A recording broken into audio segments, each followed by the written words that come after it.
तो साधना में उपवास का महत्व तो है, और इस उपवास की हमने चर्चा करी थी कि 3 दिन यानी 72 घंटे वाटर फास्टिंग होनी चाहिए, और वो 72 घंटे का समय साधनात्मक होना चाहिए। वह समय जो है साधनात्मक होना चाहिए, अर्थात उस समय जो है मैं शरीर नहीं हूँ, इसको जानने के लिए जो भी किया जा सकता है वह किया जाए। वह विधियाँ भी होनी चाहिए, और जो भी प्रयोग किए जा सकते हैं वह प्रयोग किया जाना चाहिए। जैसे आपने कहा कि उसमें सब कुछ स्लो करने की कोशिश की, तो स्लो करने की कोशिश जो है वो साधना में सहयोगी है। भगवान बुद्ध जो है वो इसकी बहुत देशना दिया करते थे, भिक्षुओं कुछ भी जल्दीबाजी में न करो, धीरे धीरे करो, एकदम स्लो मूवमेंट में करो। तो स्लो मूवमेंट में करोगे तो शरीर नहीं हूँ इसका बोध होगा, शरीर को देखा जा रहा होगा। तो स्लो मूवमेंट में करना अनुकूल है इस नीति के लिए। मैं शरीर नहीं हूँ, ये इस नीति को जानने के लिए स्लो मूवमेंट में जीना लाभप्रद है। मौन में रहना लाभप्रद है। अब मौन में बाहर से है, भीतर वाचालता है, कोई बात नहीं, शरीर मौन है ना, शरीर का जानना तो हो रहा है, और मन की वाचालता का जानना भी हो सकता है, क्योंकि हम जो है बटे बटे नहीं हैं, अब कम बटे हैं, शरीर के मोमेंट में स्लो हैं। उसके अलावा जो है फूड जो है, यदि स्टमक में फूड नहीं है तो शरीर जो है, शरीर की प्रक्रिया भोजन पचाने वाली नहीं होगी, तो ऊर्जा बचेगी। सबसे ज़्यादा ऊर्जा का खर्च जो होता है भोजन को पचाने में होता है। तो फास्टिंग से होता है कि ऊर्जा बचती है जो कि भोजन को पचाने में जा रही थी। अब वह ऊर्जा बचेगी तो सजगता बनेगी, थोड़े हल्के होंगे, सजगता बनेगी।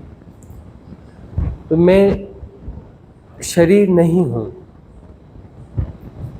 इस जानने में उपवास का उपयोग है, बशर्ते साधना सही दिशा में जा रही हो। तो बहुत सारे ऐसे सुना जाता है कि बहुत सारे ऐसे मुनि या साधु या ऐसे कुछ लोग होते हैं जो कि बड़े लंबे लंबे उपवास करते हैं। तो उसमें बहुधा ऐसे होते हैं जिनकी साधना ठीक नहीं जा रही होती है, लेकिन जो एक रिचुअलिस्टिक होकर के वह लंबे लंबे उपवास करते हैं। तो उससे उनको साधनात्मक लाभ होता होगा? नहीं हो सकता ना। साधनात्मक लाभ जो है, यानी मैं शरीर नहीं हूँ इसका बोध जो है तभी होगा जब साधना सही दिशा में जा रही हो, धारणाएं तोड़ने का काम चल रहा हो। ऐसे बहुत सारे साधु हो जाते हैं, मुनि हो जाते हैं, जो कि बस वो जी रहे होते हैं एक ढंग से। अब जैसे कोई है कि भाई मैं बैंक मैनेजर हूँ, मैं डॉक्टर हूँ, मैं लॉयर हूँ, मैं इंजीनियर हूँ, इस तरीके से जीते हैं ना। वैसे वो जी रहे होते हैं कि मैं साधु हूँ, मैं मुनि हूँ, मैं बनते हूँ, इस तरीके से जी रहे होते हैं, और उनके जीवन में एक्चुअली साधना नहीं हो रही होती है, रिचुअल्स ही रह जाते हैं। तो रिचुअल्स ही रह जाती हैं, और उनमें रिचुअल्स की तरह फास्टिंग होती है। तो रिचुअल की तरह जो फास्टिंग होती है उसके परिणाम जो है मंगलकारी होंगे, ऐसा नहीं होने वाला है। मंगलकारी का अर्थ है कि हम साधनात्मक रूप से कुछ न कुछ स्टेप्स ऊपर उठें। तो आपके साथ अंततः ऐसा हुआ, जो भी हुआ, जैसा भी हुआ, मन ने तो उल्टा सीधा जो भी कहा, कह रहे क्यों कर रहे हो, क्या कर रहे हो, इसका क्या मीनिंग है, वगैरह वगैरह वगैरह, लेकिन अंततः ऐसा हुआ कि मैं शरीर नहीं हूँ, इसकी ग्लिम्स आई, इसकी झलक आई, इसकी ग्लिम्स आई ना आपको, मैं शरीर नहीं हूँ। इवन मन की गतिविधि कभी बड़ी होगी, कभी घटी होगी, कभी बड़ी होगी, कभी घटी होगी, लेकिन उसमें ग्लिम्स आई होगी कि मन को जाना जा रहा है। ग्लिम्स तो आई होगी बीच बीच में। क्योंकि जब वो जो रूटीन वाली प्रक्रिया खत्म हो गई, रूटीन वाली प्रक्रिया खत्म हो गई, ये भोजन करना है, भोजन नियमित रूप से करना है तो एक रूटीन वाली प्रक्रिया हो गई, है ना। बोलना है, हम बोलते रहते हैं, वो भी एक रूटीन प्रक्रिया हो जाती है। अब वो जो है, जो मोनोटोनसनेस है वह टूट रही है। तो जैसे ही मोनोटोनसनेस टूटती है तो मन पहले जो है विचलन पैदा करेगा, और विचलन पैदा करने के बाद में जो है कब तक करेगा, उसको सहयोग मिलेगा नहीं, क्योंकि साथ में ये अवेयरनेस तो है ही, और वो प्रक्रिया कंटिन्यू है कि भोजन नहीं हो रहा है, बोलना नहीं हो रहा है, गतिविधियाँ धीमे धीमे हो रही हैं, तो वहाँ पर ग्लिम्स आने लगेंगे। लेकिन ग्लिम्स आने के पहले मन झांसे जरूर देगा, इसका क्या मीनिंग है, इसका क्या मतलब है, इसका कोई तुक निकलता है क्या, मतलब मन अपनी इन्फ्लुएंस की कोशिश करेगा। मन का काम है इन्फ्लुएंस करना, वो कोशिश करेगा कि उस मोनोटोनस जो रूटीन है उसमें वापस चले जाओ। तो ये मोनोटोनस रूटीन को तोड़ने के प्रयास हैं कि अचानक जो है कभी तय किया कि नहीं अभी भोजन नहीं करना, कभी हुआ कि 1-2 दिन भोजन नहीं करना, या फिर अचानक ऐसा कर दिया कि भाई हम एक आहार ही लेंगे 24 घंटे में। ये सारी जो स्थितियां हैं मोनोटोनसनेस को तोड़ने की हैं, और मोनोटोनसनेस को तोड़ने के लिए क्या किया जा सकता है? एक आहार कर रहे हो, रोज एक आहार खा रहे हो, है ना, तो कभी कभी चीटिंग कर लो, वो भी मोनोटोनसनेस को तोड़ता है। चीटिंग करने से क्या होगा, शरीर को समस्या पैदा होगी, शरीर को समस्या पैदा होगी तो फिर वहाँ पर जो है दिखेगा, एक तादाद में टूटता सा दिखेगा शरीर के साथ। दूसरी बात यह अंडरस्टैंडिंग जागेगी कि जो है नहीं है, ठीक भी है, एक आहार ठीक है। क्यों? क्योंकि मन तो इन्फ्लुएंस करेगा, जैसे एक आहार ले रहे हो तो कभी कभी जो है मन कहेगा अरे क्या ज़रूरत है, सब लोग तो 2 आहार ले रहे हैं तो हम भी ले लेते हैं। इसलिए कभी कभी रेयरली जानबूझकर चीटिंग करनी चाहिए। चीटिंग करने से वो फूड क्रेविंग है, वहाँ पर अवेयर रहना चाहिए कि फूड क्रेविंग जो होती है, चीटिंग डे का मतलब जो है थोड़ा अलग किस्म का फूड किया जाएगा जो आकर्षित करता है, उस क्रेविंग को देखना चाहिए, उस फूड क्रेविंग को देखना चाहिए सजगतापूर्वक। ठीक है, वह कोई बुराई नहीं है उसमें, चीटिंग में, लेकिन उसको देखना चाहिए, उस क्रेविंग को देखना चाहिए, उस मैकेनिज्म को देखना चाहिए। और भोजन के बाद में जो है थोड़ा शांत होकर के महसूस करना चाहिए कि हम कैसा महसूस कर रहे हैं, है ना, महसूस करना चाहिए अपने शरीर को, उसकी पोजीशंस को। फिर तब जो है साधक है तो पता चलेगा कि भोजन किया है तो शरीर भारी हो रहा है, गड़बड़ हो रहा है। फिर यह भी पता चलेगा कि जो स्वाद था, स्वाद थोड़ी देर के लिए था और ये समस्या बड़ी देर के लिए। स्वाद तो थोड़ी देर के लिए था और समस्या बड़ी देर के लिए है, तो वह टूटता है। एक्चुअली अभी हम बहुत सालों पहले एक आहार लेते थे, फिर 2 आहार हो गए थे, इंटरमीडिएट फास्टिंग, अब फिर से एक आहार में आए। तो अभी फिर जो है वो धीरे धीरे ऐसा महसूस हो रहा है कि भोजन को यदि घटाया जाए तो इस एरा में अभी वो एनर्जीज एक्टिवेट हो रही हैं कि भोजन की ज़रूरत कम से कम है। वह कुछ महसूस हो रहा था लेकिन प्रयोग नहीं हो रहा था, अभी जैसे प्रयोग हो रहा है फिर से हमें ऐसा महसूस हो रहा है। अब इसको हम थोड़ा बढ़ाएंगे। 3 दिन आपने फास्टिंग करी तो भूख बहुत ज़्यादा अतिशय लगी हो, ऐसा कुछ हुआ? अतिशय, हाँ, लेकिन हल्की, मतलब भूख सी लगी। हाँ हाँ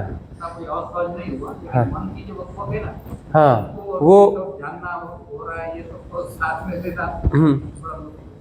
मुश्किल था, लेकिन शरीर को भोजन नहीं करने से 72 घंटे में बहुत दिक्कत हुई ऐसा नहीं हुआ होगा, है ना। सिर्फ जल पर रहे, 72 घंटे सिर्फ जल पे रहे। वो हम कहते हैं कि यह प्रयोग जो है 3 महीने में एक बार हर साधक को करना चाहिए। ये 72 घंटे सिर्फ जल में। जल का मतलब जल, चाय नहीं, कॉफ़ी नहीं, ये नहीं, कुछ भी नहीं, फ्रूट्स नहीं, सिर्फ जल में। जल के अलावा कुछ नहीं, 72 आवर्स। यह प्रयोग जो है करना चाहिए, लेकिन वो 72 घंटे ख्याल रखना, वो 72 घंटे साधना के होने चाहिए। सजगता को बनाए रखना है, समता को पुष्ट करना है। यहाँ पर मन अपने पूरे खेल खेलेगा, पासे फेंकेगा, बग बढ़ेगी, क्योंकि उसके साथ मौन को भी यदि जोड़ सकते तो वो भी अच्छी बात है। और शारीरिक गतिविधियों को कम कर लो। साधना की सेटिंग्स बढ़ाते जाओ, एकांत में रहो, कोशिश करो एकांत में रहो। तो इस 72 घंटे को साधना में बनाओ। और यहाँ पर जो है मन का विचलन जो बढ़ेगा उसको यथाभूत जानना, इन्फ्लुएंस नहीं होना। इन्फ्लुएंस करने की कोशिश बढ़ाएगा मन, और इन्फ्लुएंस नहीं होना है। मन जो कर रहा है करने, ठीक है, करने दो। हम उसको समझने के लिए तैयार नहीं है, हमें नहीं समझना है और क्या बोल रहा है, क्यों बोल रहा है, हमें नहीं समझना है। समझना ही नहीं है हमें, रिएक्ट करना ही नहीं है हमें। इससे जो है ग्लिम्स घटती है ना, वो ग्लिम्स घटती हैं बाद में जो साधना की विधियों में बैठते हो, ग्लिम्स घटने के बाद में, तो उस विधियों की उसमें क्वालिटी बदल जाती है, व्यक्ति की क्वालिटी बदल जाती है उसके बाद में, क्योंकि वह व्यक्ति नहीं रहता उन ग्लिम्स के बाद में, और साधना में कुछ गहरा घटने लगता है। तो मोनोटोनसनेस को तो बीच बीच में तोड़ना चाहिए। मोनोटोनसनेस जो है रोबोटिक बनाती है, ये ख्याल रखना। एक जैसा रूटीन जी रहे हो ना तो रोबोट हो जाते हो। एक तो बायोलॉजिकल क्लॉक जो है ना, बायोलॉजिकल क्लॉक को सेट नहीं होने देना चाहिए, उसकी सेटिंग्स को डिस्टर्ब करते रहना चाहिए, है ना। जैसे भोजन में 3 आहार पे सेट है, किसी की 2 आहार में सेट है, किसी की 1 आहार में सेट है, वो को मोनोटोनस है, उसको तोड़ना चाहिए। एक आहार भी है 24 घंटे में, अब देखो मोनोटोनस तरीके से है, तो फिर उसको भी तोड़ देना चाहिए। कभी वो एक आहार ही गायब कर दो, कभी उसकी टाइमिंग में हेर फेर कर दो, कभी उसकी टाइमिंग में भी हेर फेर कर दो। उसकी मोनोटोनसनेस को तो तोड़ना चाहिए। साधना की सेटिंग में बैठते हो, कुछ लोग जो है ना बिल्कुल नियमित 6 बजे बैठेंगे, 6 इसी जगह पे बैठेंगे, ऐसा ही करेंगे, यही करेंगे। तो 6 बजे की जगह 6:30 बैठो या 7 बैठो, कभी कभी तो कर ही लेना चाहिए, है ना। अब ऐसे 21 डेज कंप्लीट हो गया, है ना, इसको 90 दिन करना है, एक दिन बंक मार दो, नहीं बोले एक दिन बंक मार के करेंगे, और उस एक दिन साधना नहीं करेंगे मतलब नहीं करेंगे, कोई भी सिटिंग नहीं करेंगे, और सजगता को पूरा फैला देंगे दिनचर्या पे, और देखेंगे कि न करने से कोई मैकेनिज्म एक्टिवेट होता है क्या, समथिंग इज़ मिसिंग, कुछ गड़बड़ हो रहा है, ये हो रहा है, उस मैकेनिज्म को देखना है। कुछ अपराध हो रहा है, कुछ गिल्ट हो रहा है, कुछ पाप हो रहा है, ऐसे कुछ भावदशा उठ रही है तो उसको जानना है। इसलिए उसका भी जो है, उसकी मोनोटोनसनेस को भी तोड़ना चाहिए। कुछ लोग जो साधना ही छोड़ देते हैं, है ना, वैसा नहीं, उसकी मोनोटोनसनेस को कभी कभी तोड़ देना चाहिए। 21 दिन में बायोलॉजिकल क्लॉक सेट हो गई, रोज नियमित ध्यान में बैठते थे, एक आध दिन बंक मार दो, साधना की विधि में नहीं जाएंगे, हाँ होश को साथ के रखेंगे दिन भर, लेकिन विधि में नहीं जाएंगे, एक दिन पूरा बंक मारो। क्योंकि मोनोटोनसनेस कोई भी हो, कैसी भी हो, उसको जो है तोड़ना चाहिए, कैसी भी मोनोटोनसनेस हो, साधना की हो, भोजन की हो, इवन चलने की हो। बच्चा सहज होता है ना, क्योंकि वो एक जैसा नहीं चलता, कभी दौड़ लगाता है, कभी उल्टी दौड़ लगाता है, कभी सीधी दौड़ लगाता है, कभी ऐसा उछलता है, कभी वैसा उछलता है ना। और हम देखते हैं व्यक्तियों को, उनके चलने का ढंग बिल्कुल चाल एकदम सधी हुई रहती है, एक जैसी चाल हो जाती है। ये एक जैसी चाल है, इसको तो रोज ही तोड़ देना चाहिए। बीच में कभी कभी बच्चे जैसे उछल कूद मचा लो, कभी कुछ कर लो, कभी थोड़ा दौड़ लो, है ना, कभी थोड़ा कोई घोड़ा दौड़ कर लो, कभी बिल्ली दौड़ कर लो, है ना। कुछ ना कुछ जो है करते रहना चाहिए। मोनोटोनसनेस जहाँ पर भी है उसको तोड़ना तो पड़ेगा। बातचीत करने के हमारे ढंग हैं, एकदम तयशुदा ढंग हैं, तोड़ देना उनको बीच में, थोड़ा अपना ढंग बदल लेना। क्यों एक जैसा होना चाहिए बातचीत का ढंग? बैठने के हमारे पोस्चर्स जो है बिल्कुल फिक्स होते हैं। क्यों फिक्स होने चाहिए? कभी थोड़ा बदलाव कर लेना। कुछ लोगों के वस्त्रों के ढंग एकदम फिक्स होते हैं, है ना, उसको बदल लेना चाहिए। कभी कभी थोड़ी देर के लिए से बदल लेना चाहिए, यदि एक जैसे हो रहे हो तो। बदलते रहना चाहिए। मोनोटोनसनेस कहीं बननी नहीं चाहिए, क्योंकि वो रोबोटिक सिस्टम वहाँ पे क्रिएट होता है। रोबोटिक सिस्टम का अर्थ है कि मन मजबूत हो रहा है, मन मजबूत हो रहा है। वही जिब्रिश में हमने समझाया था ना कि जिब्रिश करो तो कंप्लीट लैंग्वेज होना चाहिए, बदलते रहने चाहिए शब्द। ओड़े ओड़े ओड़े ओड़े ओड़े ओड़े ओड़े ओड़े ओड़े कर रहा है और बोल रहा है कोई कि ये जिब्रिश है, बिल्कुल गलत बात है। ये मन को मजबूत करेगा। बोलता ला ला ला ला ला ला ला ला ला ला ला ला ला ला ला ला, ऐसे कर रहे हैं। क्या करें? मन को मजबूत करें। तो मन जिस भी उसका आदी होता है ना, जिस भी प्रैक्टिस में आ जाता है और मोनोटोनसनेस जहाँ पैदा होती है, उसे तोड़ ही देना, उसमें कुछ ना कुछ वेरिएशन पैदा कर ही देना। मन तुम्हें इन्फ्लुएंस करता है ना हजार तरीकों से। मन का मतलब सबकॉन्शियस माइंड में, है ना। तुम भी जो है उसके साथ लुका छिपी खेलते रहो, खेल खेलते रहो।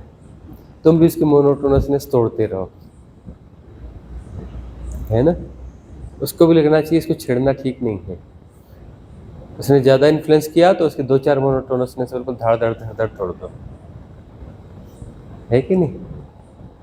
कहाँ कहाँ रोबोटिक हो रहा है बिल्कुल तोड़ दो, उसकी ताकत कम हो जाएगी। जब भी मन ज़्यादा विचलित करता है ना, बहुत विचलित हो रहा है भाई, बहुत ऐसा हो रहा है वैसा हो रहा है, ऐसा प्रेशराइज कर रहा है, तो देखो अपनी दिनचर्या में कहाँ कहाँ मोनोटोनसनेस है तुम्हारी दिनचर्या की, उसमें थोड़ा थोड़ा फेरबदल कर दो। फेरबदल करते रहना चाहिए, ठौर नहीं देना मन को।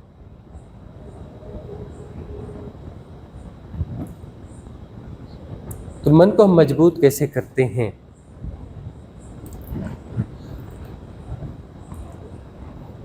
यही तरीका है मन को मजबूत करने का। और मन के इसको तोड़ने पर अमनी दशा की ग्लिम्स आएगी। मैं शरीर नहीं हूँ, उसकी ग्लिम्स आएगी ही आएगी,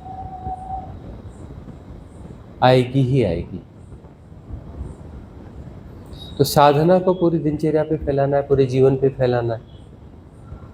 ये इस तरीके से तो फैलाओगे ना, ये भी तो साधना के ढंग है ना। मन के आलम्बन छीनना, यही तो साधना है ना। मन के आलम्बनों को छीनना है ना। कहाँ कौन से आलम्बन बना रहा है, उसको छीन लेना है। तुम जो है किसी व्यक्ति के साथ बहुत अटैच हो, रहते हैं कहीं आसपास में। कई लोग जो है किसी पान ठेले वाले के पास नियमित रूप से जाते हैं। उसको बोलो कि चलो उधर चलो उधर चलो, नहीं यार उसी के पास चलते हैं। क्यों? बस उसके ऐसे थोड़ी दोस्ती सी हो गई, उसे अच्छा लगता है। वो मोनोटोनसनेस हो गई कि उसके हाथ का ही पान खाने जाएंगे। ऐसा हमने शहरों में देखा कुछ जगहों पर ना, या कई वो छोटे कस्बों में भी देखा। रात में वो सब हो गया, बोले चलो पान खाने चलते हैं। फलाना पान लेके आ जाएगा, नहीं नहीं नहीं नहीं लाना, हम खुद जाएंगे। उसी के यहाँ जाएंगे, है ना, और उससे थोड़ी गपशप लगाएंगे, फिर उसके यहाँ पान खाएंगे और फिर आएंगे। उस व्यक्ति के साथ मिलना और गपशप करना जरूरी है। उससे मिलेंगे नहीं तो ऐसा लगेगा कुछ छूट रहा है, मिसिंग हो रहा है। वो बहुत सारे पान वाले जो है ना, पान के लिए भी मशहूर होते हैं, अपनी बातचीत के लिए बकबक के लिए मशहूर रहते हैं। कुछ ऐसी बातचीत करते रहते हैं जो तो जाने वाले को अच्छी लगती है। तो इस कारण जो है उसी के पास जाना है। या कोई मित्र है जिससे नियमित रूप से मिलने जाते हो, या पड़ोसी है, उससे मिलने के लिए नियमित रूप से जाते हो, और गौर करना कि उसे नियमित मिलने जाते हो, वही वही बातें करते हो। बातें भी फिक्स सी रहती हैं कि क्या करना क्या नहीं करना, और सोच के जाते हो अखबार पढ़ के, न्यूज़ सुन करके, कि आज ये 2 नए सब्जेक्ट हैं, इन पे आज तो बातचीत करनी, मैं 2 सब्जेक्ट उसको सुनाऊंगा। वो भी तैयारी करके रखता है, हाँ वो आने वाला है, और 1-2 सब्जेक्ट वो भी सुन के रखता है कि सुनाऊंगा। लेकिन उसमें मोनोटोनसनेस है। भले वो सब्जेक्ट नए चुन रहे हैं, इसमें नहीं जाना, वैसे ही मिलना है, और वैसे ही जो है 2 नए सब्जेक्ट चुन करके उस पर बातचीत करनी है। उस व्यक्ति से मिलने जाना ही है, और नहीं मिलेगा तो मिसिंग लगेगा। तो क्या करना चाहिए? ऐसी कुछ आदत है, उससे नियमित रूप से नहीं मिलना, नियमित रूप से नहीं मिलना। घर परिवार में के लोगों को बड़ा मोह रहता है, नहीं मैं हम घर नहीं छोड़ सकते जी, नहीं ऐसा नहीं वैसा नहीं, अरे इसका क्या होगा, अरे उसका क्या होगा। मन ने मोनोटोनसनेस क्रिएट की हुई है ना। इसीलिए घर में, अच्छे घर जो रहते हैं उनमें यह रहता है, कुछ ऐसा क्रिएट करते हैं कि सारे लोग जो एक साथ रहते हैं तो बीच बीच में कोई गायब होता रहे। 2 दिन के लिए कोई कहीं चला गया, बाकी लोग रह गए, फिर कोई चला गया, फिर यह रह गया। उसमें हेर फेर होते रहना चाहिए, नहीं तो मोह बहुत बनता है। पुराने समय में तो साधकों को कहा जाता था, साधु कहते थे ना उनको कहा जाता था कि एक जगह पर 3 दिन से ज़्यादा नहीं रुकना, 3 डेज। तो 3 दिन के बाद में तुम्हारा मन जो है मोनोटोनस जो सिस्टम है वो क्रिएट करने लगेगा। मतलब ऐसा होता है कि उस व्यक्ति के साथ मिलोगे और नियमित रूप से मिलते हो ना, कुछ पर्टिकुलर हार्मोन्स रिलीज होते हैं, है ना। जैसे कोई शराब पीने वाला, उसका एक टाइम होने लगता है और उसके बाद उसके अंदर वो प्रक्रिया स्टार्ट होने लगती है, वो हार्मोन कुछ चीज़ें रिलीज होती हैं, कुछ एंजाइम्स रिलीज होने चले जाते हैं, तो वो चाहिए चाहिए, चलो चलो चलो, है ना। और जैसे ही वो मिल जाता है फिर वैसे कुछ हार्मोन से रिलीज होना जाते हैं। कुछ गेम्स होते हैं, कुछ वीडियो गेम्स होते हैं, या कुछ होता है, उनको जो है ऐसा एडिक्शन हो जाता है, कोई कोई प्ले इतना स्ट्रांग लगता है कि पर्टिकुलर हार्मोन से रिलीज होते हैं। जैसे ताश खेलने वाले, रमी खेलने वालों का, वो जो है क्या, शतरंज खेलने वालों का, जो नियमित शतरंज खेलते हैं, आजकल वो लूडो चलता है ना, वो इलेक्ट्रॉनिक वाला, जीत हार भी चलती है। ऐसा है कि किसी को वो अपने साथी नहीं मिल रहे हैं तो नए को ढूंढने निकलता है। एक आश्रम में थे हम, तो वहाँ हम देखते थे कि वैसे 2-3 लोग थे, वो आ जाते थे और ढूंढ के अपने साथी तैयार कर लेते थे, चलो ये खेलते हैं, चलो ये खेलते हैं, फिर उनका भी एडिक्शन हो जाता था। मतलब रहते आश्रम में थे, और लूडो जो है उनको वो वाला खेलना है जो आजकल मोबाइल पे खेला जाता है ना, और खेलना ही खेलना है। और कुछ टाइमिंग्स तो फिक्स थी उनकी, इस टाइमिंग पर जो है वो पहुंच ही जाएंगे, और लूडो उन्हें खेलना ही खेलना है।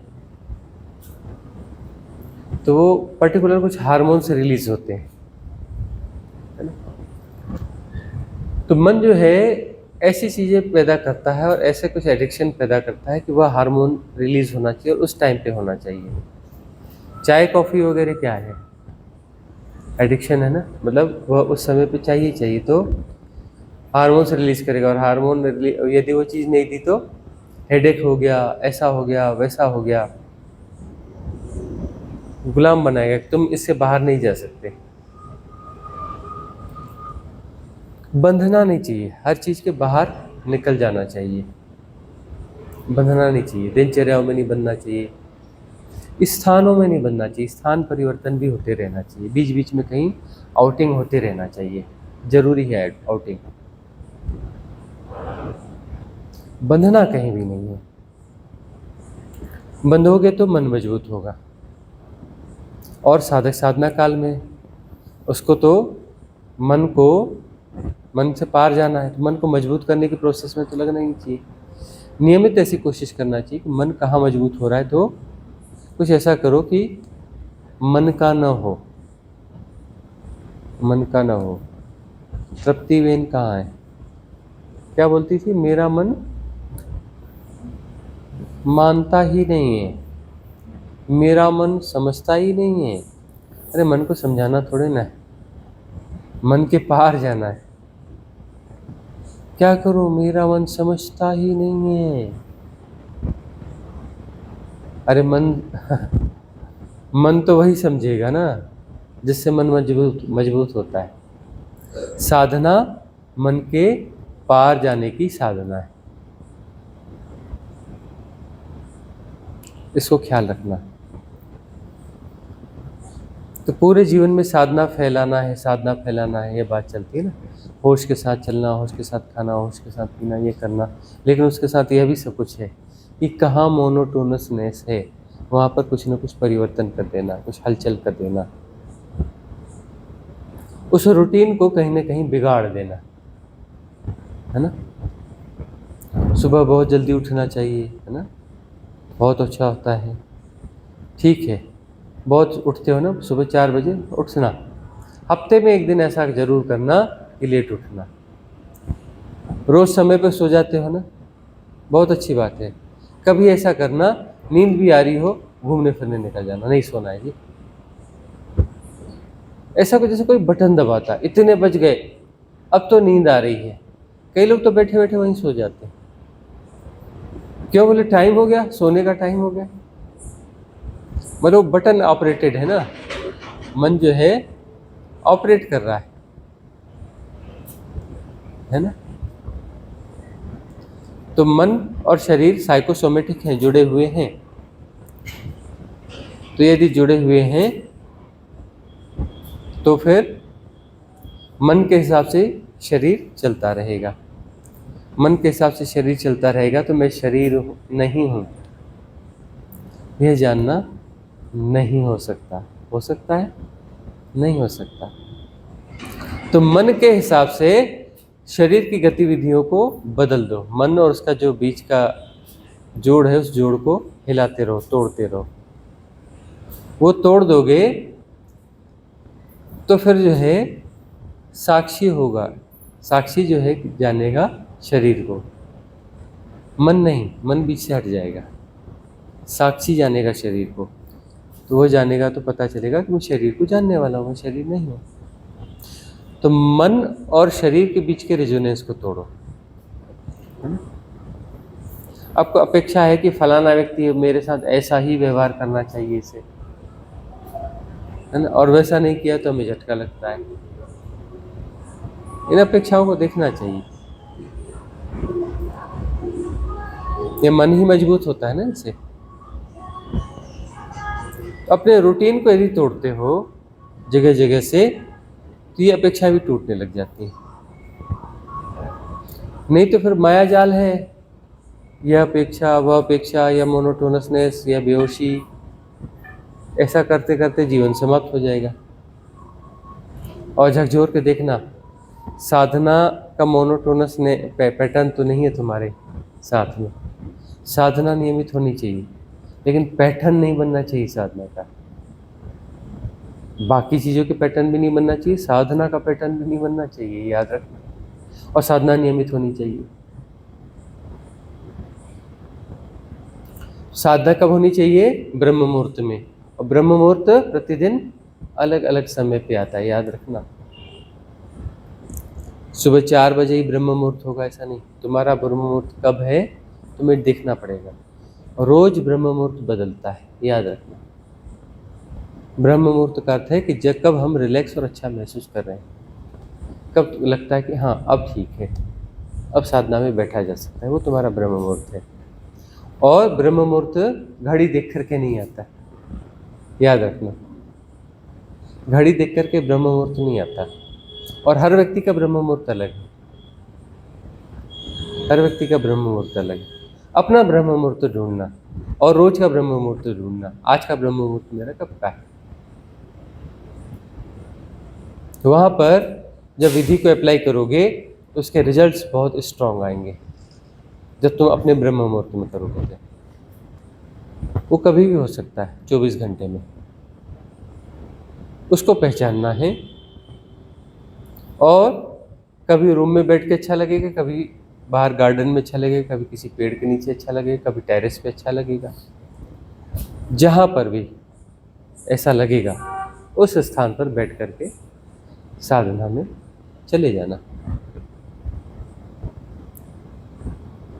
ऐसा कहते हैं ना कि एक ही स्थान पर बैठो, नियमित अपने समय पर बैठो तो साधना अच्छी घटती है। हम साधना के पक्ष में हैं नहीं। हम कहते हैं स्थान भी बदलो, समय भी बदलो, ब्रह्म मुहूर्त ढूंढो अपना।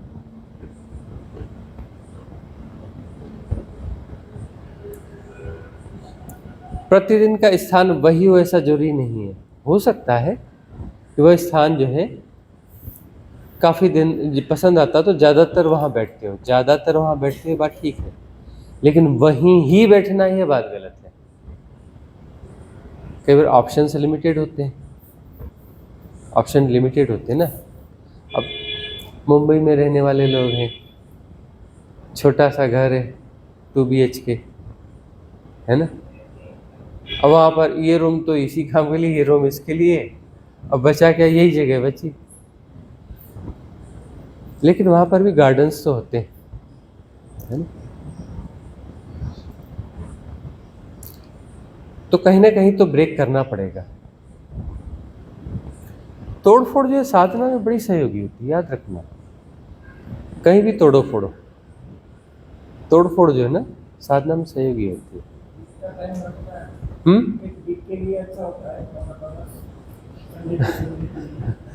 नहीं, हमारा कहना ये है कि सहजता से हो रहा है तो ठीक है, रोबोटिक हो रहा है ना तो पहचान जाना कि मोनोटोनस है। कोई चीज़ सहजता में चल रही है ना तब तक तो ठीक है, लेकिन मोनोटोनस का मतलब बिल्कुल रोबोटिक तरीके से होगी, और यदि नहीं होगी तो फिर बड़ा गड़बड़ लगेगा। तुम एक प्रयोग तो करके देखना, नदी किनारे से एक पत्थर ले आना, ठीक है ना, बड़ा सुंदर सा एक पत्थर उठा के ले आना, पूजा स्थान में उसको रख देना, अच्छे से साफ धोकर स्वच्छ, है ना, और उस पर सिंदूर वगैरह लगा लेना, भाव करना कि वह शिव की पिंडी है, ठीक है ना, और उसको प्रणाम करना। प्रतिदिन जो है उसको प्रणाम करना, आंख बंद करके जो है स्नान करके उसके सामने थोड़ी देर खड़े रहना और रोज प्रणाम करना, ठीक है ना। 1 महीने तक करना। 1 महीने के बाद में 1 दिन के लिए नहीं जाना और अपने आप को देखना। तुम आयोजित रूप से कर रहे हो, हम बता रहे हैं ऐसे कर रहे हो, तो भी देखना, तो भी उसके बावजूद 1 महीने बाद देखना। तुम एक प्रयोग के रूप में कर रहे हो तो भी देखना। जब तुम जान रहे हो कि ये प्रयोग है और इसमें से ऐसा होता है और वैसा होता है और वैसा होता है, तो भी करके देखना। बहुत दिक्कत में पड़ जाओगे, बहुत दिक्कत में पड़ जाओगे।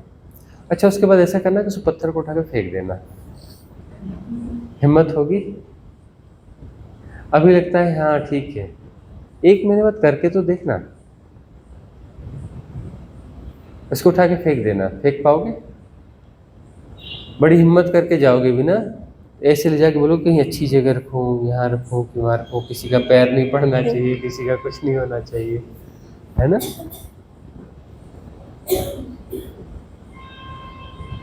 तुम्हारी मान्यता है ना, मान्यता है ना, मन के द्वारा जो क्रिएट किया गया, मन से मान्यता है ना, मान्यता शब्द मन से ही तो आया है ना। तो जहां कहीं भी ऐसा होता हो उसको तोड़ देना, जहां कहीं भी ऐसा होता हो। तुम यदि किसी मंदिर में अपने घर में नियमित पूजा करते हो ना, एक तो नियमित खुद मत करना। अभी शुरू में तुम्हें बड़ा लगेगा नहीं पूजा पाठ होना जरूरी है, घर में 2 लोग हो ना, कभी किसी को बोलना यार आज तुम कर लो, फिर कभी कभी तुम कर लो, नहीं अभी 2-4 दिन नहीं करना, मैंने करना ही नहीं है 2-4 दिन, तुम कर लो, तोड़ना उसको। और तुम जो है पूजा करना तो उसका टाइम बदल देना, रोज सुबह सुबह करना नहीं, आज दोपहर में करेंगे, कल जो है शाम को करेंगे, परसों रात में करेंगे, फिर कभी सुबह करेंगे, है ना, फिर 2-4 दिन गोल मारेंगे। करके देखना ऐसा, कुछ दिन ऐसा करोगे ना, तो जो रिचुअल जो तुम लंबे लंबे करते हो ना, उसमें तुम बदलाव ला लोगे, शॉर्टकट में करना चालू कर दोगे। कुछ दिनों में ऐसा हुआ यार नहीं भी करेंगे तो चलेगा ना, छोड़ दोगे उसको। फिर तुम्हें समझ में आएगा कि ये जो है नियमित घर में एक मंदिर बना के और नियमित उसकी पूजा करना, इससे हम ऐसा तो नहीं कि असली परमात्मा से बचने के लिए करते रहे हो, क्योंकि अब अकेले रहो, अपने उस प्रोसेस से बाहर आ गए और जीवन में सहजता है, तो तुम जो है परमात्मा को फिर वहाँ नहीं देखोगे, सब जगह देखना चालू कर दोगे। तुम्हें पेड़ पौधे ज़्यादा डिवाइन लगने लगेंगे, तुम्हें पर्वत नदियाँ ज़्यादा आकर्षित करने लगेंगी। ऐसे मोनोटोनस रूटीन में नहीं रहोगे ना, तो प्रकृति तुम्हें ज़्यादा आकर्षित करती है, और प्रकृति तुम्हें ज़्यादा आकर्षित कर रही है मतलब प्रकृति धीरे धीरे खुल रही है ना। द्वार है प्रकृति, परमात्मा का सौम्यतम द्वार है प्रकृति। ऐसे मोनोटोनसनेस से जहाँ जैसे जैसे निकलोगे ना, तुम्हारी दृष्टि जो है निर्मल होगी, तुम प्रकृति का आनंद ज़्यादा ले पाओगे, एकदम परम सौंदर्य दिखेगा। देखो कहाँ से बात कहाँ आ गई, है ना। तुम्हें पेड़ ज़्यादा खूबसूरत दिखेंगे, तुम्हें चांद तारे ज़्यादा खूबसूरत दिखेंगे, तुम्हें सूर्योदय ज़्यादा खूबसूरत दिखेगा, तुम्हें पक्षी ज़्यादा अच्छे से नज़र आ रहा होगा, उसका संगीत ज़्यादा सुनाई देने लगेगा, है ना। तो तुम्हारी पूजा शुरू हो गई, असली वाली पूजा चालू हो गई। जो सचल परमात्मा है उसके साथ तुम्हारा रेजोनेंस बैठने लगा। तुम अचल परमात्मा क्रिएट कर रहे थे, ठहरा रहे थे, कुछ पत्थर, कुछ अपना चित्र और कुछ चीज़ें सेट कर दी, और सेट करने के बाद में तुम उसमें नियमित अपनी प्रोसेस में आ गए, हिप्नोटाइज हो गए। तुम्हें लगता है इतने दिन से करते आ रहे हैं तो गलत थोड़े ना होगा, है ना। फिर ऐसा भी होता है 100 साल पुराना है, वो हमारे बाप दादे करते आ रहे हैं, नियमित पूजा होती है, उसको छोड़ कैसे सकते हैं, है ना। उसको छोड़ा नहीं जा सकता। तो घर का कोई पुरुष है वही पूजा करेगा, है ना। अब वही पूजा करेगा, अभी कोई दूसरा एग्री नहीं तो अजय जी करेंगे। अब अजय जी करेंगे तो अजय जी उधर करेंगे तो रिट्रीट में कैसे आएंगे। बोले क्या रिट्रीट में आना है तो आ जाओ, आ तो सकते नहीं, आना जरूर है लेकिन कैसा करें, मजबूरी है। बोले 100 साल पुरानी पूजा है, 100 साल पुरानी, कभी मिस नहीं हुई। तो पुराना घर है, उसमें मुझे रोज जाना पड़ेगा, सुबह शाम दिया बाती करनी और वो करने के लिए। नियमित होता है, नियमित, कभी वो टूटा नहीं, है ना। कई मंदिरों का ऐसा है, मैंने देखा बड़ा महात्म्य। बोले क्यों महात्म्य? बोले यहाँ ज्योत जल रही है। अच्छा ज्योत जल रही, कब से चल रही? बोले इतने 100 साल से चल रही, कभी बुझी नहीं, तो फिर महत्व बड़ा हो गया। कुछ जगह जो ना अखाड़ों में धूने चलते हैं, धूने सुना है ना, अपना जो है ऐसा वो यज्ञ कुंड जैसे बने रहते, और उसमें जो है आग जल रही तो लकड़ी झोंकी जाती रहती है। अब जो है कुछ धूने चल रहे हैं, किसी महान संत ने कभी जलाया था, वहाँ पर चल रहा था, अभी तक चल रहे हैं, हो गया 500 साल 400 साल ऐसे पुराने धुएं हैं। अब जो है नया आश्रम बना कहीं पर, तो स्पेशली यहाँ से लोग जाएंगे 3000 किलोमीटर दूर यात्रा करके, 3500 किलोमीटर यात्रा करके, या 4000 किलोमीटर, जहाँ भी दूसरे देश में, तो वहाँ जाएंगे। वहाँ जाएंगे, पूरी बातचीत करेंगे, ये करेंगे, सरकार को बताएंगे कि हम आग लेने आए हैं धुएं की। फिर उसके बाद में वहाँ से आग ली जाएगी, उसके पात्र बनाए जाएंगे, उसको बड़ा संभाल के गाड़ी, और उससे तामझाम से 2-3 गाड़ी आ जाएंगी, बहुत सारे साधु जाएंगे, एक रिचुअल करके आग को उठाया जाएगा, है ना। और एक गाड़ी चलेगी लकड़ी वाली साथ में, या कोयले वाली, और उसको जो है वो करते करते धीरे धीरे धीरे करके हफ्ते 15 दिन की मेहनत के बाद, 15 दिन 20 दिन की मेहनत के बाद में उस आग को वहाँ लाया जाएगा, उस आग से फिर धुआं जलाया जाएगा, और फिर वहाँ पर पेड़ काट काट के वहाँ पर लकड़ी झोंकते रहेंगे, और धुआं फिर जो चलता रहेगा। फिर बोलेंगे, जानते हो 500 साल पुराना धुआं है ये। अच्छा, ये आश्रम को 500 साल हुआ? नहीं नहीं नहीं, वो 500 साल पुराना धुआं था, वहाँ से आग लेके आए थे हम, तो वो वाली आग का धुआं है ये ज़्यादा पवित्र है। और जो ताजी आग जलाते हैं ना, ये तो नहीं आग है, ये कौन सी पवित्र आग होगी। इस आग और इस आग में जमीन आसमान का फर्क है। एक धुआं ये है, एक धुआं ये महान पवित्र है, और ये पवित्र नहीं है, ये ऐसे ही है। वो माचिस से जलाई थी आग वाला धुआं है।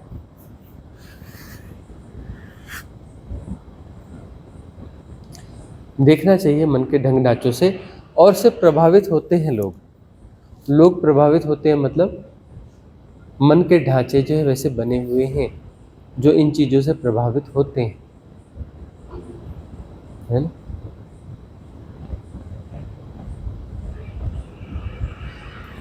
अब जो है बोले फलाने भगवान हैं, इस प्रकार की पूजा करो तो प्रसन्न होते हैं, इस प्रकार की नहीं करो तो प्रसन्न नहीं होते। और जब वो थे तो कोई उनकी पूजा नहीं करता था, है ना। और जब उनकी पूजा करने के लिए आते तो अपनी पूजा करवाते क्या। अब तो मूर्ति बेचारी क्या बोलेगी, ये भैया बोले काहे, मुझे क्या समझ रखा है भाई, दिन रात अपना ये जलाए रहते हो धुआं, पूछते भी नहीं कि गर्मी तो नहीं लग रही, दिन भर अगरबत्ती लगाए रहते हो, पूछते नहीं कि एलर्जी तो नहीं होती, हैं। मूर्ति है, मूर्ति के साथ तुम कुछ भी कर लो, और मूर्ति है, वह नहीं है, वह तो गए, वह तुम परम मुक्त हो गए। तो वो जो संत हुए सदगुरु थे, वो तो मुक्त हो गए, परम मुक्त हो गए। लेकिन वह जब थे तब जो है तुम्हारे ढंग ढर्रों को स्वीकार नहीं करते, जिंदा थे, है ना, शरीर में थे। अभी जो तुम करते हो मूर्तियों के साथ, उनके साथ तुम नहीं कर सकते थे। वो तो ऐसा डंडा, ऐसा सोटा लगाते कि पूरा अकल ठिकाने लगा देते। अब तुम गुणाम कहते हो नहीं, इनको यह पसंद था, उनको पसंद था, पहुंच जाते कि आपको पसंद ऐसा, एक सोटा मारते, क्या समझ रखा है।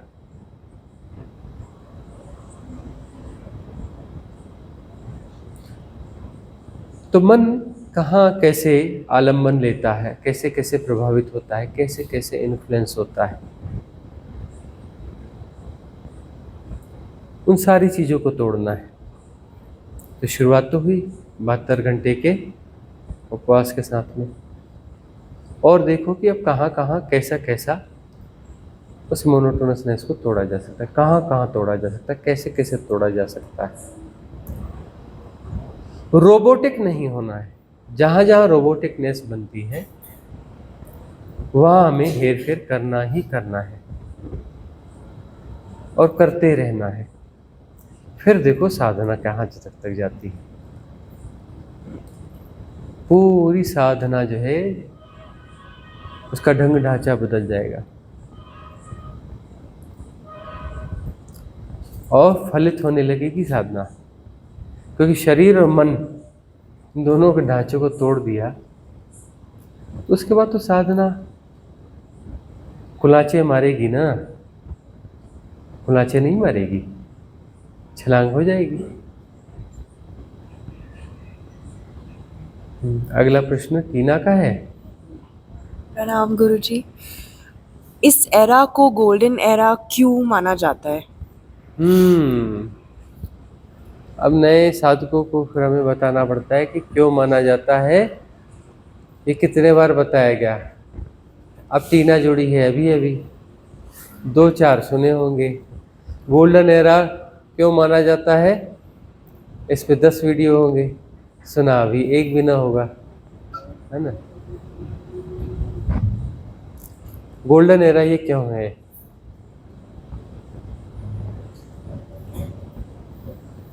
इसके बहुत सारे कारण हैं गोल्डन एरा होने के, है ना।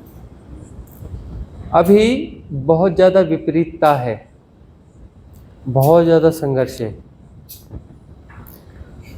स्ट्रगल फॉर सर्वाइवल बहुत ज़्यादा हो गया है, महत्वाकांक्षा बहुत ज़्यादा हो गई है ना? और जीवन में सहजता बहुत कम हो गई है, फसावट बहुत महसूस होने लगी है, फसावट बहुत ज़्यादा महसूस होने लगी है। यदि फसावट ज़्यादा महसूस होने लगी और बहुत ज़्यादा लोगों को महसूस होने लगी है,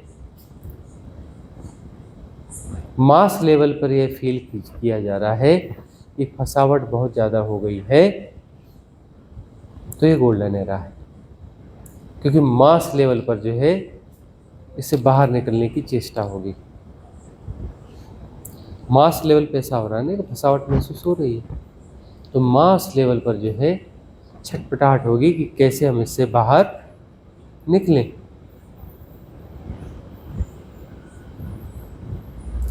ये गोल्डन एरा इसलिए है कि वो चक्र पूरा होता है, वो चक्र पूरा हुआ 2500 साल का। और यह विशिष्ट गोल्डन एरा इसलिए है कि 2500 के साल के 7 चक्र पूरे होते हैं। तो 7वां चक्र 2500 साल का ये चक्र भी पूरा हुआ, साथ में 17,500 साल का चक्र भी पूरा हुआ।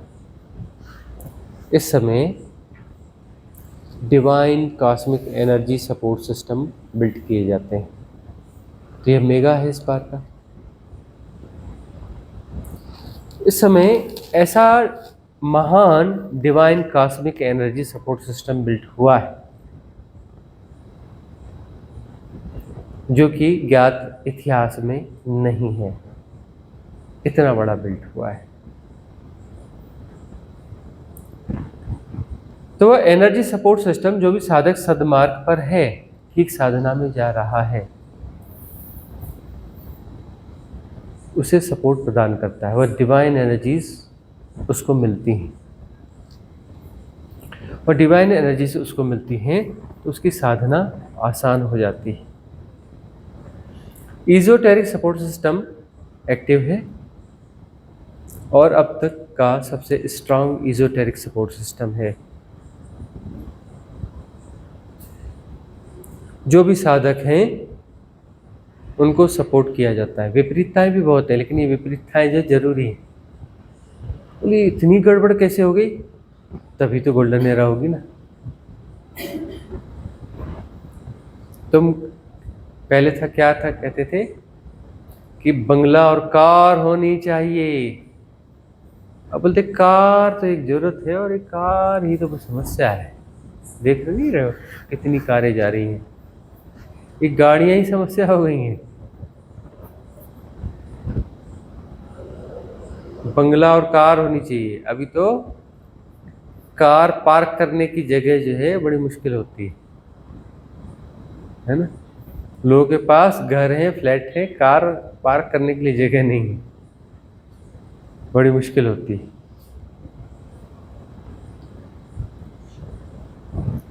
दिल्ली में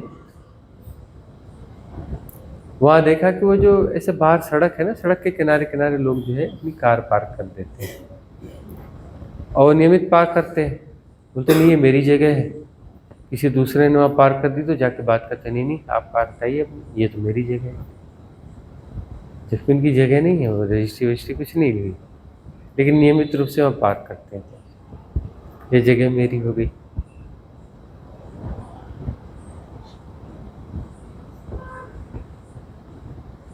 तो ये जो अपना यह एरा है, इसमें समस्याएं इतनी हैं, इतनी समस्याएं कि मोह भंग होना आसान है।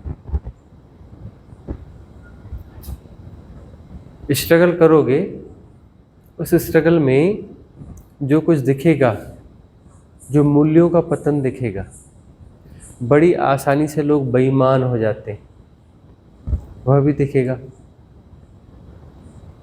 बड़ी आसानी से बेईमान हो जाते हैं। नियरेंस एंड डियर्स भी जो है ऐसी कथाएं सुनने को मिलती हैं कि भाई ने भाई को धोखा दे दिया, घर परिवार में छल कपट हो गया। ये जब देखते सुनते हो तो मोह भंग होना बहुत आसान होता है ना। ऐसे कोट्स भी सुनते हो, हिप्नोटाइज होते रहते हो, है ना, कि अपनों को, संबंधों को बचाए रखना, संबंधों को संभाल के रखना, संबंधों को तोड़ना नहीं, संबंध सब कुछ। ऐसे कि तो दुनिया भर के कुछ कोट्स तो आते रहते हैं ना, हमें तो बता नहीं पा रहे हैं, बड़े सुंदर सुंदर तरीके से संबंधों को बताया जाता है कि संबंध कितने अच्छे होते हैं, मूल्यवान होते हैं, इनको बचाए रखना। संबंधों को जिंदा रखने के लिए उनसे कांटेक्ट करते रहना, बनाए रखना, कभी न कभी किसी न किसी तरह के वर्चुअल तरीके से कांटेक्ट बनाए रखना, तो संबंध शिथिल हो जाएंगे, छूट जाएंगे। उन संबंधों को थोड़ा बढ़ा लो, बढ़ा को देखो, वही संबंध वाला जो धोखा दे देता है ना। इससे मोह भंग होता है। इस एरा में मोह भंग होने वाली परिस्थितियां जो है सहज है। बार बार ऐसी घटनाएं घटती हैं कि जीवन से मोह भंग होता है, बार बार ऐसी घटनाएं घटती हैं। पॉल्यूशन देखते हो, उसको देखकर भी लगता है कि हो क्या रहा है। तुम भटकते हो कि किसी कोई अच्छी जगह, सुंदर जगह, वहां जाना है, सुंदर जगह, अच्छी जगह बहुत कम होती चली जा रही, मोह भंग होता है। ये छोटे बड़े, बड़े छोटे, ऐसे हजार कारण हैं, ऐसे हजार कारण हैं जिनसे विरक्ति, वैराग्य, मोह भंग होता है। इसीलिए गोल्डन एरा है, क्योंकि विरक्ति, वैराग्य और मोह भंग के लिए परिस्थितियां बार बार बनती हैं, बार बार वह झटके आते हैं। व्यर्थता का बोझ सघन हो रहा है, क्योंकि तुम जो मोनोटोनस लाइफ जी रहे हो ना, यह मोनोटोनस लाइफ जो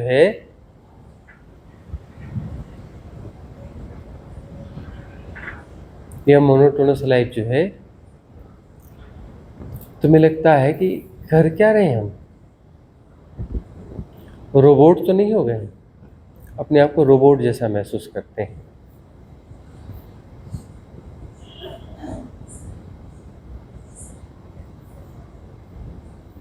ऐसे बहुत सारे लोग हैं जो अपने आप को रोबोट महसूस करते हैं। जॉब्स छोड़ रहे हैं ना बहुत सारे यंगस्टर्स, अच्छा पैकेज, अच्छा सब कुछ, बोलते छोड़ो यार, लाइफ ही नहीं है वहाँ पर, लाइफ ही रही नहीं है। क्या मतलब, तो मशीन की तरह यूज़ किया जा रहा है, पूरा जीवन मैकेनाइज हो गया है, रोबोटिक हो गया है। इसको छोड़ो। सभी लोग नहीं छोड़ पाते, लेकिन कुछ लोग भी छोड़ते हैं, तो उनको गिना जाए तो वर्ल्ड वाइड ये बड़ी संख्या है। इस कारण यह गोल्डन एरा है। और उसके बाद जो है वह लोग जो उसको छोड़ते हैं तब सार्थक की खोज में निकलते हैं, क्योंकि व्यर्थता का बोध हुआ तो सार्थक की खोज चालू होगी। इसलिए जो है बहुत सारे लोग साधना से जुड़ी हुई रिट्रीट्स में मिलने लगे हैं। ये संख्या बढ़ती जा रही है, बढ़ती जा रही है।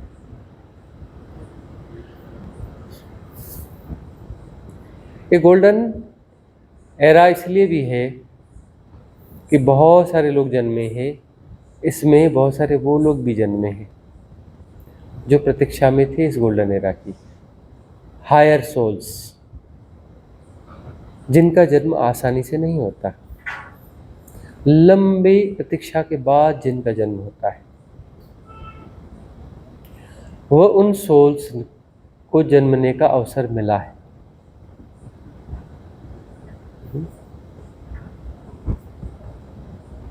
यह गोल्डन एरा है क्योंकि बहुत बड़ा काला ब्लैक बोर्ड है ना, बहुत बड़ा काला ब्लैक बोर्ड चाहिए होता है, और वहाँ पर सफ़ेद खड़िया भी है, कुछ सफ़ेद खड़िया भी है। उस काले ब्लैक बोर्ड पर बड़ा काला ब्लैक बोर्ड भी है और सफ़ेद खड़िया भी है। अब सफ़ेद खड़िया लेकर के तुम उसमें कुछ लिख सकते हो, कुछ समझ सकते हो, लेकिन आधार वो ब्लैक बोर्ड बनेगा ना। तो ये जो विपरीतताएं हैं, ये विपरीतताएं भी जरूरी हैं। क्यों हैं ऐसी विपरीतताएं? जरूरी हैं।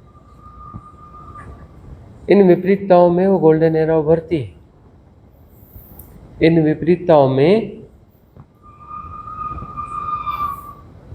छलांग लेने की संभावना बढ़ती है, इस इन विपरीतताओं में एनलाइटनमेंट की परिस्थितियां बनती हैं। सब कुछ ठीक ठीक हो ना तो साधना वाला मामला बनना थोड़ा मुश्किल होता है, बन सकता है पूर्व जन्मों के कारण किसी किसी को, रेयर वन को, लेकिन थोड़ा मुश्किल होता है। जब कठिनाइयाँ बहुत हो, विपरीत परिस्थितियाँ बहुत हो, सब कुछ अटपटा सा लगता हो दुनिया जहान, तो वहाँ पर वह स्थिति बनने लगती है कि सम्यक साधना को ढूंढा जाए, जीवन में लाया जाए।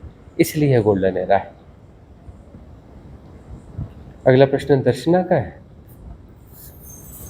प्रणाम गुरुजी। मेरा ये सवाल है, आज शाम को जब हम चंक्रमण ध्यान कर रहे थे, तब जब मैं आईज क्लोज करके कर रही थी तो मैं शरीर नहीं हूँ वो भाव पता चल रहा था, बट वही चीज़ जब आईज ओपन करके कर रही थी तो वो दृष्टा दृष्टि बन जाता। उसके लिए क्या प्रैक्टिस है और वो गैप कैसे क्रिएट करें? और ये नीति खुली आँख से भी घटना ज़रूरी है कि मैं शरीर नहीं हूँ? देखो, ऐसा है कि जिसको जैसा अनुकूल हो, किसी को आंख खोलकर चलते हुए मैं शरीर नहीं हूँ यह अनुभव घटेगा, किसी को आंख बंद करके घटेगा। ऐसा क्या थंब रूल या ऐसे कुछ नियम ऐसा होगा तो ही ऐसा घटेगा, ऐसा नहीं होता है। हर साधक के साथ अलग अलग होता है। साधक अनूठे होते हैं ना, उनके साथ थोड़ा अलग अलग होता है।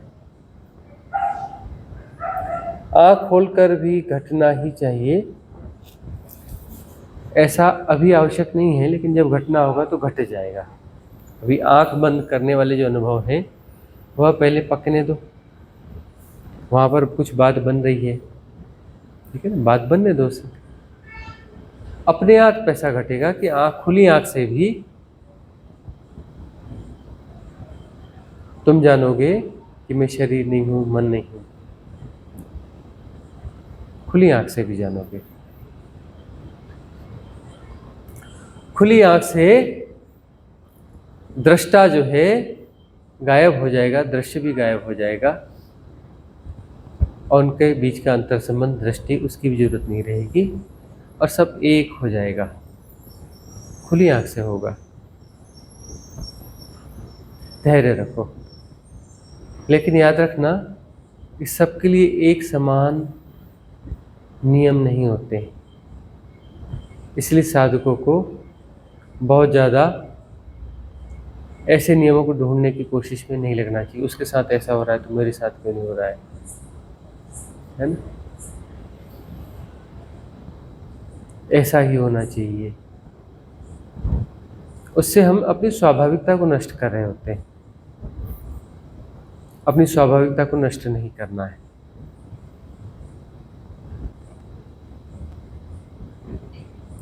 स्वाभाविकता से साधना होने दो।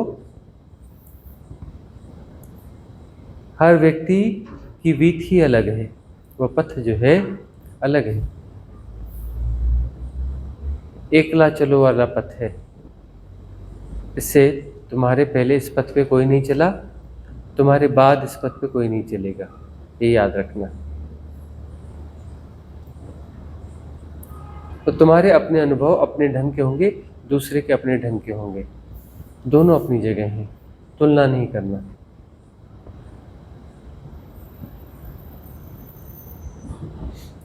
गैप जो है, साधना करते चलो, गैप घटेगा,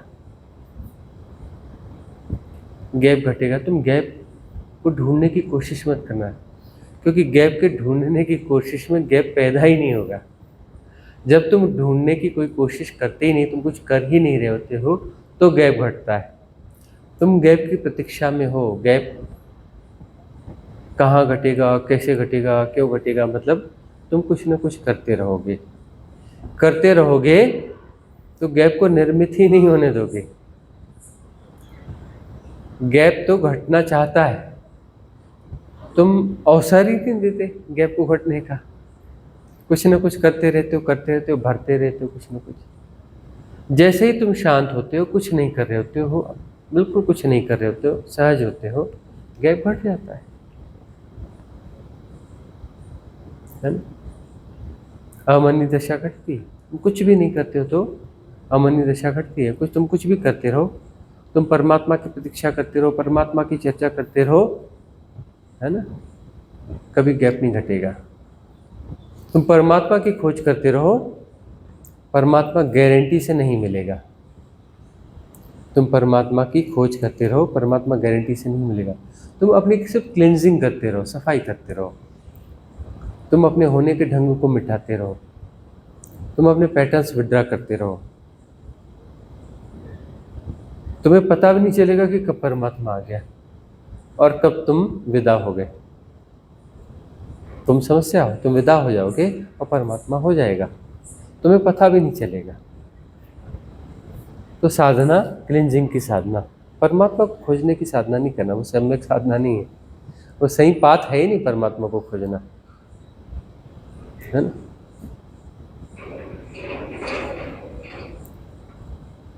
वो कबीरदास जी का कोई भजन है ना, कि मैं परमात्मा को ढूंढने चला तो परमात्मा नहीं मिला, और फिर क्या बोले, हाँ, फिर जो है जब मैंने परमात्मा को छोड़ दिया तो परमात्मा मेरे पीछे घूमता रहता है, कबीर कबीर करके। हाँ? मैं जब परमात्मा को ढूंढता था तो मिलता ही नहीं था। जब मैंने परमात्मा को ढूंढना छोड़ दिया, सब कुछ ढूंढना छोड़ दिया, ढूंढना ही छोड़ दिया, अब वो परमात्मा मेरे पीछे घूमता रहता है, आवाज लगाता रहता है, कबीर कबीर कबीर। उलटवासी है उनकी कि तुम खोजने मत चलो। तुम खोजने जाओगे तो खोजने के कारण जो है व्यस्तता बनी रहेगी। व्यस्तता में परमात्मा को नहीं जाना जा सकता। अव्यस्तता में, जब कोई व्यस्त है ही नहीं, अव्यस्तता में तुम होते ही नहीं, व्यस्तता में तुम होते हो, याद रखना। व्यस्तता में तुम्हारे होने का बहुत सघन होता है। जब तुम व्यस्त हो ही नहीं तो तुम भी नहीं होते। करने से कर्ता पैदा होता है, करने से कर्ता पैदा होता है। जब कुछ किया ही नहीं जा रहा है तो कर्ता गायब हो जाएगा। कर्ता कोई चीज़ थोड़ी ना होती है, कोई चीज़ होती है तो ला के दिखाओ। ले आना एक बोरी भर के कर्ता, ला सकता है कोई? क्या बोरी ले आना, मिलेगा कहीं कर्ता एक बोरी? अरे एक बोरी नहीं, 1-2 किलो ही ले आना, देखे तो सही कर्ता कैसा होता है।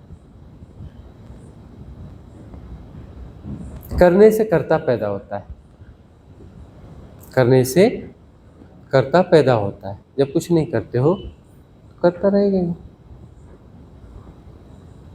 ग्लिम्स कट जाएगी।